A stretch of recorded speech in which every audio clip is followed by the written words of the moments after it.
Harga beras di tanah air terus mengalami tren kenaikan belakangan, bahkan kenaikan harga beras ini jauh melampaui harga eceran tertinggi yang ditetapkan pemerintah dan juga mencetak rekor baru. Sejumlah pengamat menyindir lonjakan harga ini dipicu masifnya gelontoran bansos dan juga bantuan pangan beras sebelum Pilpres kemarin. Tapi apa pemicu sebenarnya dan bagaimana perhitungan stok beras pemerintah hingga harga kian melonjak naik? Bergabung bersama saya ada Kepala Badan Pangan Nasional atau Bappenas, Arief Prasetyo Adi. Pak Arief, selamat malam. Malam, Mbak Puspa. Pak Arief, terima kasih atas waktunya di CNN Indonesia Newsroom. Masyarakat harus tahu sebetulnya apa di balik semua ini, apa faktor utama yang menyebabkan kebutuhan beras di Indonesia tidak terpenuhi secara optimal, kemudian harganya rekor di beberapa daerah. Ya, terima kasih Mbak Puspa diberikan kesempatan untuk menjelaskan beberapa hal mengenai kondisi perberasan nasional hari ini. Jadi, kalau kita lihat hari ini tren dari harga gabah, utamanya di beberapa daerah sentra produksi yang sudah mulai panen, itu trennya sudah mulai menurun. Yang sebelumnya di angka 8.000, 8.600, hari ini rata-rata nasional sudah di 7.100. Di Lamongan, Tuban, Bojonegoro, Demak, kemudian di beberapa tempat seperti Sumatera Selatan, harga gabah sudah mulai turun. Biasanya kalau harga gabah sudah mulai turun, maka akan diikuti dengan turunnya harga beras. Dengan demikian, kita berharap harga beras dalam waktu dekat akan mulai terkoreksi. Oke, kita harapkan semua mengharapkan harga beras akan kembali turun seperti semula. Tapi kita ketahui juga Kemendak menerbitkan persetujuan impor, ada 2 juta ton beras untuk tahun ini. Selain itu sebelumnya juga ada alokasi impor sebanyak 1,6 juta ton. Sebetulnya kalau kita dengar tadi hitung-hitungannya, bagaimana perbandingan produksi beras dalam negeri dengan impor beras dalam memenuhi kebutuhan domestik, Pak Arief? Negara kita harus memiliki CPP, cadangan pangan pemerintah. Jadi yang digelontorkan hari ini untuk melakukan intervensi adalah cadangan pangan pemerintah, termasuk untuk kegiatan gerakan pangan murah, kemudian untuk disaster, bantuan pangan, dan beberapa kegiatan-kegiatan lain yang memang pemerintah harus memiliki cadangan pangan pemerintah. Seperti amanah dari Perpres 125 tahun 2022 bahwa pemerintah harus memiliki cadangan pangan pemerintah.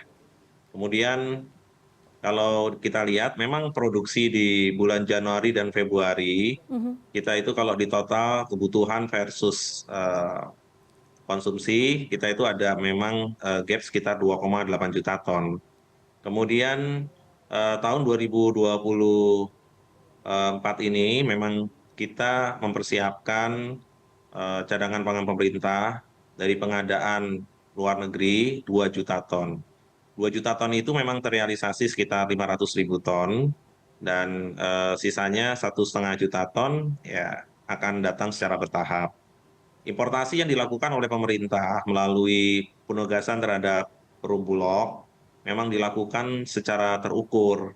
Jadi importasi yang dilakukan juga harus mengedepankan harga di tingkat petani supaya tetap baik juga.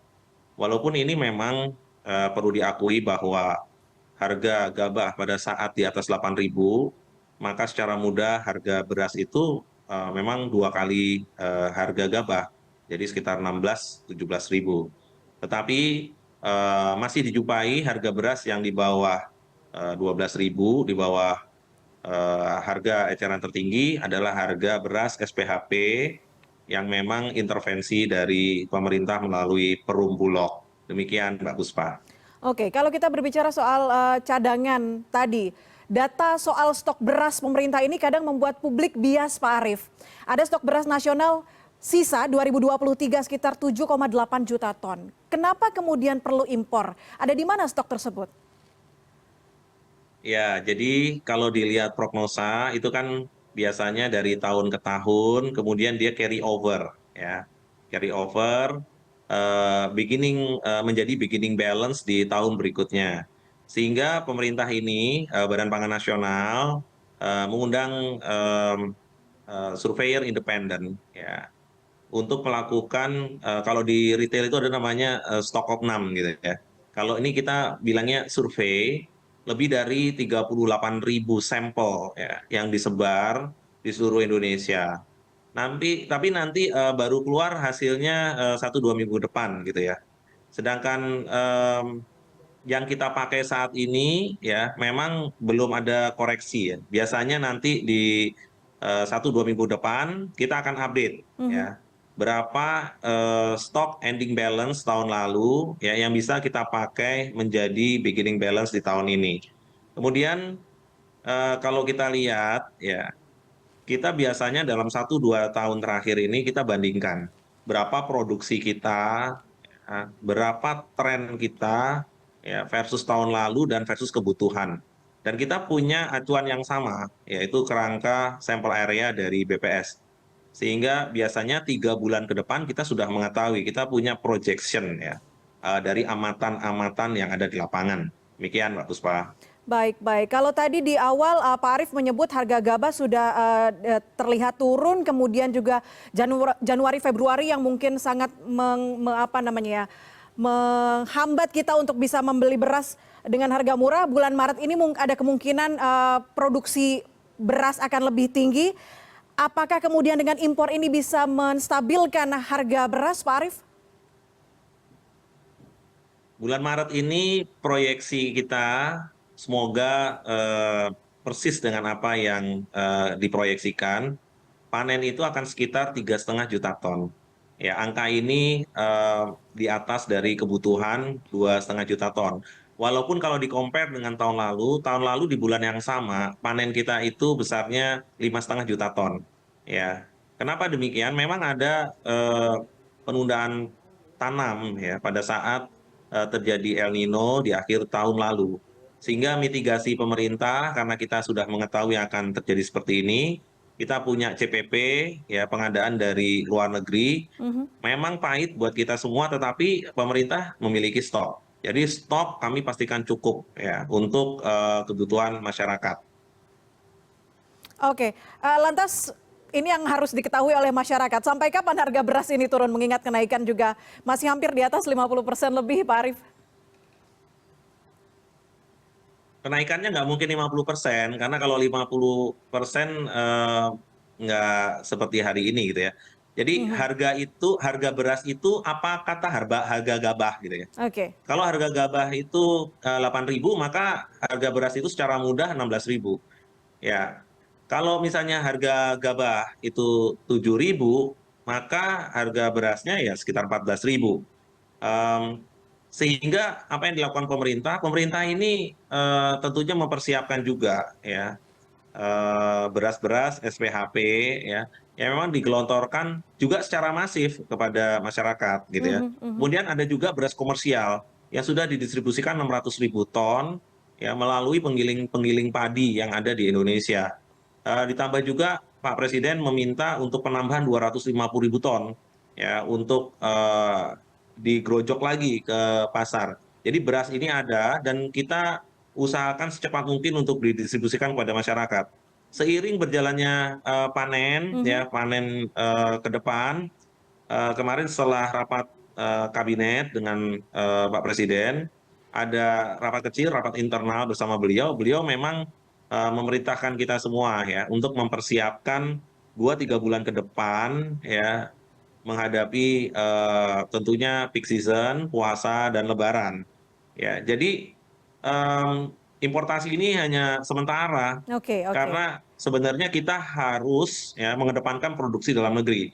Sehingga Pak Menteri Pertanian ya menyampaikan dan sudah mendapat approval Mhm. untuk penambahan pupuk ya peningkatan produksi dalam negeri yang biasanya hanya di anggaran hanya 4,7 ya beliau sudah mendapatkan approval dari Pak Presiden juga dengan Bu Menteri Keuangan tambahan sekitar 14 triliun menjadi 9,5 juta ton yang ini harusnya bisa mendorong percepatan produksi juga ya. Oke. Di samping itu juga diperintahkan kepada Menteri BUMN Pak Erik gitu ya untuk membantu melalui Pupuk Indonesia Holding Company mendiskon pupuk-pupuk yang ada di kios-kios sehingga ini juga akan memberikan insentif ya kepada Para petani saudara-saudara ya? kita petani. Mhm. Nah, jadi memang yang harus kita lakukan adalah peningkatan produksi dalam negeri.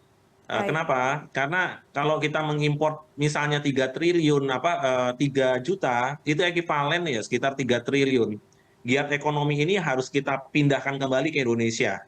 Jadi kenapa Pak Presiden demikian intensif meminta Menteri PUPR untuk membangun waduk-waduk?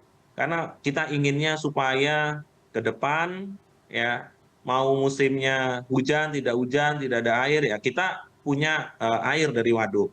Yang kedua, Pak Presiden juga meminta Menteri Pertanian bekerja sama tentunya dengan Kementerian PUPR untuk menyiapkan pompa-pompa ya. Mhm. Pompa-pompa, baik itu pompa untuk dari sungai maupun pompa dari sumur bor ya. Yang ini bisa sampai kedalaman 150 meter. Artinya sekali lagi mohon doanya kita tingkatkan dan kita dorong bersama-sama untuk produksi dalam negeri, Mbak Baik, Puspa. baik. Kita harapkan masyarakat bisa mendengar strategi sekaligus tadi ya proyeksi dan juga apa namanya prediksi yang akan terjadi hingga nanti Lebaran, peak season tadi. Kita harapkan harga beras ini bisa kembali normal, kembali Baik, turun lagi. Pak Arief, terima kasih banyak sudah bergabung bersama kami, Kepala Badan Pangan Nasional atau Bappenas Arief Prasetyo Adi. Terima kasih, selamat malam. terima kasih. Selamat malam, Mbak Puspa.